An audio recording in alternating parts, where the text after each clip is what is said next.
back to another episode of Kerbal Space Program, and today is the day we are going to the Mun, and today is the day we land on the Mun. First things first, we need to go to the R&D building to unlock some new tech.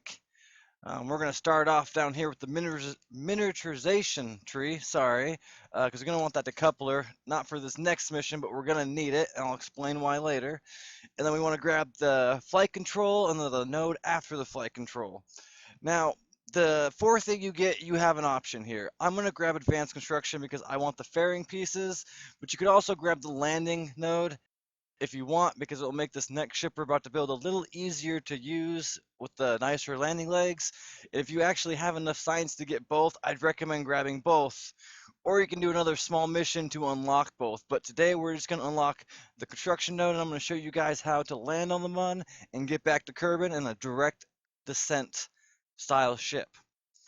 Now, typically I recommend Apollo style missions for places like the Mun or low gravity because direct descent ships tend to be a little bit taller, and unfortunately that means they are tip happy if you don't land perfectly flat, and we'll actually go over that here in a little bit. Now, we also need to upgrade the R&D building, which is why we did the flyby first, because it's very expensive to upgrade that. Because once you upgrade it, you can get surface samples, and that's worth a lot of science points. Obviously, we're going to grab the Explore the Mun mission here, the main one, and I actually had the ability to grab data around the Mun, and I'm going to go ahead and go through these missions until I find the flag plant. Now, you'll randomly get a mission. You have to kind of cycle them a few times, but there'll be a mission that's asked you to plant a flag on the Mun, or at least there should be after you do the flyby. We're going to be planting a flag anyways, might as well get some funds for it, and they usually pay out between 120 to about 150-ish thousand credits for the mission, so why not? Either way, I'm just going to cycle through until I can get it to spawn up, and then I'm going to go ahead and accept it. And then we're going to go ahead and build our ship. Now, there is a couple different ways you can do this. I definitely overbuild this ship in case you're going to copy the design I use, just so you have some extra wiggle room. Now, I do leave the whole build video in this. You see me kind of playing around. But basically what you're going to be doing is the basic command pod we've been using with the normal parachute, heat shield, decoupler, an FT400 tank, and an FT100 tank, for the landing legs, and a Terrier engine. Now, you'll see me do it here in a second, but you actually want to use the move tool to slightly clip the Terrier engine inside. That way you have a little bit more clearance. Now, the landing legs, if you put them all the way to the base, should clear. But in case you come down a little too hard, I want you guys to have a little bit of extra room to work with. More to be safe than sorry. After that, we're going to go ahead and basically repeat the same step, except for we're going to do an FT400 tank. And then we're going to also go ahead and slap on an FT200 tank. And we're going to put another Terrier engine on there as well. This is going to be basically the stage that gets us to the Mun. We're going to crash it into the side of the Mun like we did last time. Follow that up with 2 of the FT800 tanks in a swivel. But this time we're going to do 4 side mount boosters with the Reliant engine. The Reliant engine booster stage is going to actually have an FT800 and an FT200 on it, just to give you a little bit more fuel, since we have a lot of thrust to weight ratio with the extra boosters on there. Remember, you need to take the fuel lines and drag them from the boosters to the main rocket. If you do it the other way, it won't drain properly.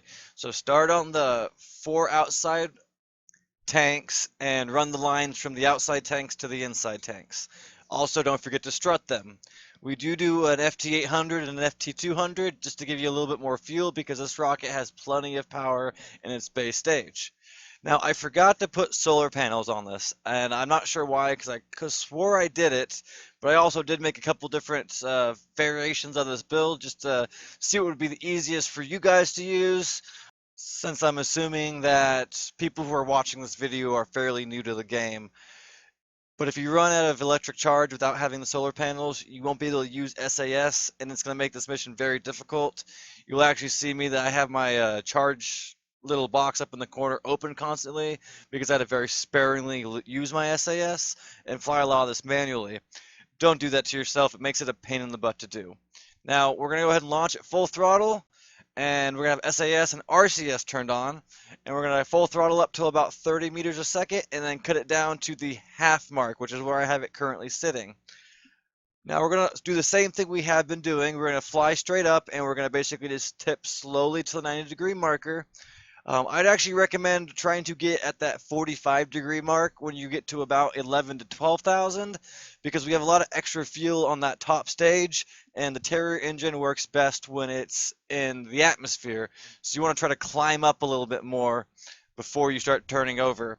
Again, you still want to, at 55 seconds from the top of your orbit, you want to start following the prograde marker.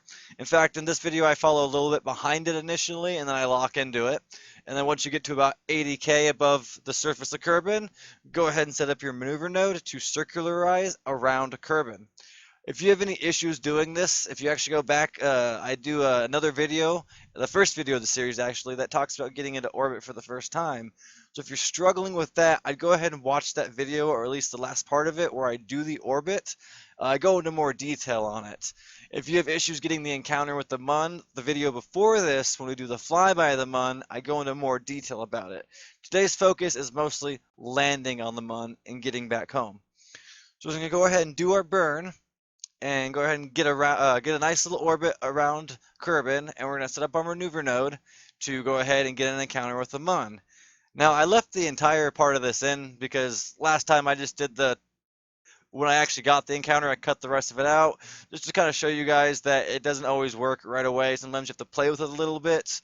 I ended up deleting the node a couple of times before I finally got one I liked. And again, we're going to do a collision course to the Mun. We want that stage that's going to boost us to the Mun to hit the side of the planet and blow up so we don't leave space junk. If you don't want to try and make sure everything's okay, you can just let it free fall through orbit. That's totally up to you. You can actually destroy it in the tracking station. I just try to keep everything as clean as possible and as realistic as possible. So if you don't get it quite right and you don't quite get the crash into the Mun, don't feel bad. You can always fix it later. It's just something I like to do. We're going to go ahead and warp over to our burn point and do our burn. As you saw, I had a collision course right there with the Mun. If you want to know how I get to my point really easy, I just pop prograde or retrograde depending on what kind of burn I'm doing, and then just change it to stability assist and then go down, rather than trying to get myself lined up really fast right away. Now, we are not going to do a correction burn like last time, because we have pretty much a nice straight line to the Mun. We're able to ride that 90-degree marker very well. Now, if for some reason you aren't quite able to stay on that 90-degree mark, you can go ahead and make a correction burn like we did in the video before this. Again, I'm going to refer you to that because I do go into more detail about it. But right here, we're just going to lightly put our throttle up just so we can make sure we have a nice collision course with the Mun. We're going to go ahead and decouple that and float away a bit. Now, you can make a maneuver node to adjust this, but I'm going to tell you right now, if you burn retrograde when you're coming on the side of the planet we're coming on, it will fix it for you. We just want to turn that throttle limit to like 5, so we can just slowly burn retrograde until we get to the spot we want. In fact, I actually overshot a little bit and had to flip back to prograde. But again, we have a bunch of extra fuel, so it's totally fine. You want to be between 20 and 30,000 meters from the surface, or I guess 30-ish kilometers from the surface. I want to say it's like 18,000 is like the highest point of the Mun. I'm not 100% sure on that, but 20 is a safe number. So, you know, if you're warping around the planet, you don't crash into anything. So just get it to around 20. It's your best bet. And then once we get here, we're just going to do our retrograde burn to go ahead and get a nice circularized orbit around the planet, or the Mun, I guess. And we're going to get ready to do our descent and land. Now, this next part, I'm going to kind of go through really fast because I'm going to show you what not to do, and then I'm going to show you what to do. So 2 things. Always use quick saves. Quick save when you get to this point, because what happens is a mix between the rocket being a little top heavy and the cracking kind of acting up. If you don't know what the Kraken is, it's basically when your ships glitch out and do weird things. It's called summoning the Kraken. It happens sometimes. That's why I recommend using quick saves. Even if you want to be realistic, sometimes your ship just glitches out and blows up for no reason, and that's not really your fault. So use quick saves just in case those glitches happen. If you want to be one of those people that don't play with quick saves, then only use them for glitch purposes. I just really recommend, especially when you're getting used to this game, abuse quick saves. Just do them every step of the way. Once you get into orbit, when you get your encounter, when you get, circularized around the mun, use quick saves. And I'm going to show you why here in a second. Now, I'm just going to go ahead and start coming down. Again, we want to land as flat as possible. And the spot I landed, it looks flat from, when you're higher above, like I am. But once you get down there, you'll see that it's not actually very flat. It's at a slight curve. And I'm going to show you why that's a problem. Now, just real quick, when you are coming down, you want to be about, 50 to 60 meters a second until you get to, about 1,000, and then slowly start to bleed your speed off and keep it under 30. Once you get to the very last little bit, you're just gonna kind of puff a little bit, lightly throttle until you stay about between 1 and 2 meters a second, and then just slowly come down. I always do a little puff at the very end. You don't want to come down too hard because you can blow your engine up and you can damage your landing legs, and then you got to start over. Anyways, do all your science, and here in just a second, you're going to see why you want to use quick saves, because I got slightly crackened, and you know what? I'm just going to go ahead and let the video do the speaking for me. Hello, darkness, my old friend. I've come to talk with you again. Because a vision softly. So anyways, let's go ahead and load up our quick save real fast and go ahead and try to do this one more time. As you see, I made a slight maneuver node just to kind of get a predicted area of where I'm going to land. But keep in mind, as you bleed off your horizontal speed, that's going to change. So just kind of watch a lot of it in the map screen, just periodically go in and out. I do know that there are mods for PC players that help with stuff like this, like MechJeb and a few other things. But I've been trying to focus the series a little bit more around console players, since they don't have the advantages that PC players have, unfortunately. I do test out all of these vehicles on both console and PC. I have it for Xbox One and PS4. Unfortunately, I mostly play it on Xbox and PC, but if it works on my original old school first gen Xbox One, it should definitely work on a PS4. So if there's anything I can do for you console players to make this a little bit easier to understand, feel free to let me know, because I'm mostly doing this for new players. This is pretty much the introduction to career mode, and because console has KSP, it's had it for a little bit now, but I've started to notice there are more and more people getting into it because not everyone has access to a PC that's able to run a game like this. Either way, we are coming down right now. We're just going to kind of start to bleed off our speed, and you'll actually notice here I'm doing a slight correction. This is something that you kind of learn with time. You can practice around. This thing has plenty of delta V. I overbuilt it just in case. If it's something that you don't feel comfortable with right away, I would recommend just reloading that quick save and just practice this a couple of times until you kind of get the understanding and the hang of it. Also, keep in mind when you do land, you want to have around 1,000 delta V left. You don't quite need that much, but you want around that just to be safe. In fact, you're going to notice I'm going to land on a slope again, and I'm going to go ahead and hop over a little bit to the left from my perspective, just so I can try to get to some more flat land towards the center of the crater. So basically, I'm just going to kind of tip that direction and just do a couple of quick full throttle puffs with my engine, and then I'm going to kind of point upwards and the opposite side of the way we initially burned to bleed off a little bit of my horizontal speed, so I just have to focus on the vertical speed. I would recommend trying to practice biome hopping after you do this mission, like load up a sandbox save and just go to the mun and mess around, because once you learn how to biome hop, you can farm the science off of planets so easy. Like, you can practically just roll your ship around on Gilly and almost farm it for completely free. But today we're talking about the mun. So again, I'm just very, very lightly throttling it to keep my speed about 1 to 2, maybe 2.5-ish, and just kind of giving it a couple of puffs until I come nice and soft onto the surface. Now again, at this point, I would check your SAS, turn it on and off, see if it starts to tip.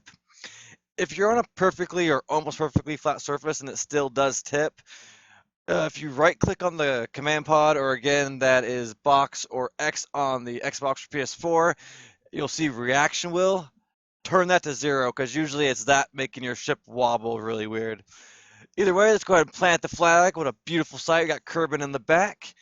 That was completely intentional, not by accident, any means. It was totally on accident, happy accident. And make sure you get your surface sample. Now, I actually grabbed my surface sample when I was up on the hatch up here. You can do it as long as you're out of the ship, and that was worth 120 science points. That's more science than we got in our first few missions.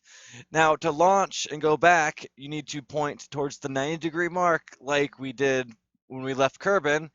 It doesn't matter which way your camera's facing. Look at the nav ball, look for the 90-degree mark, start flying upwards till you get to about 200, 300-ish meters from the surface, and then just start pointing super flat. The Mun's very forgiving, and as long as you're not in a deep crater, you shouldn't hit anything. You just want to kind of fly up until the top of your orbit is about 20-ish kilometers from the surface of the Mun. Then do a prograde burn until you're nice and circular. As long as both sides are at least 18 to 20 above the surface, you should be good to go. Now we're going to make a maneuver node pointing the opposite direction that the Mun is traveling around Kerbin, kind of how I am now. In fact, you kind of want it about where I have it sat. If you're still getting kind of used to it, I'd recommend just pulling out prograde until you're about 250-ish to 270-ish meters a second, and then just kind of grab the center of it and drag it back and forth. Console users, I believe it's the bumper buttons to switch over until you get to the moving part of it, and just kind of drag it back and forth until it's about 35-ish thousand meters at the periapsis mark from Kerbin. Now, you're going to delete the maneuver node towards the end of it and then just lightly throttle and just eyeball it. Again, the stock maneuver node maker is not as accurate as I like it to be, so I always recommend just for the last few seconds, just slowly do it manually. And hopefully you guys are watching this before attempting to do this, because you should definitely do a quick save before doing your ascent from the Mun, just in case you make a mistake, which I probably should have said earlier. Now, as you may be able to see, I was a bit overzealous with the time warp. I would recommend not doing this because I could have potentially blown myself up, and that would have pretty much ended the mission. I guess I could quick save. But at least we got some fireworks out of the deal, which, again, if you notice, my fire and my little explosions look super nice. I used the mod Eve, Enhanced Visual something or other, and Scattera, in case anyone was wondering. Uh, as I said before, I'm doing this mostly for console players, so I'm not using any parts mods or assist mods. I just use the mods that make the game look pretty. Either way, gonna just kind of come down, pop your parachute, and just fall down to the surface of Kerbin. Hopefully not too fast. And once you hit the ground, you pretty much successfully went to the Mun, landed, and came back. So congratulations, I am proud of you. I'm going to actually hop out and grab a surface sample real fast because I've never gotten a surface sample from anywhere on Kerbin, and it's a few extra science points. I'd recommend doing that as well. You can also get them from the launch pad. But either way, I'd like to take this moment to say thank you guys for watching my video. I really hope you guys enjoyed it, or at least learned something from it. And if you'd like to see more, please go ahead and like and subscribe to my videos. I'm just here to help. Let me know if there's anything you'd like me to kind of show you how to do. Looks like we got 602 science points. That's awesome. And we got about 900,000 funds. So the next mission is a rendezvous mission around Kerbin. So I think the next video I'm going to show you guys how to rendezvous and dock two ships together in LKO, and then we're going to do an Apollo style mission to Minmus. If there's anything else you guys would like me to kind of show you, feel free to let me know in the comments. Other than that, I think after that we should have enough to do a Duna trip. If not, we'll go ahead and swing by Gilly, because Gilly is actually pretty easy to get to if you understand how to do it. But as I said before, I just want to thank you guys again for watching my videos. I'm going to let you guys go. Enjoy the rest of your day, and stay tuned for more.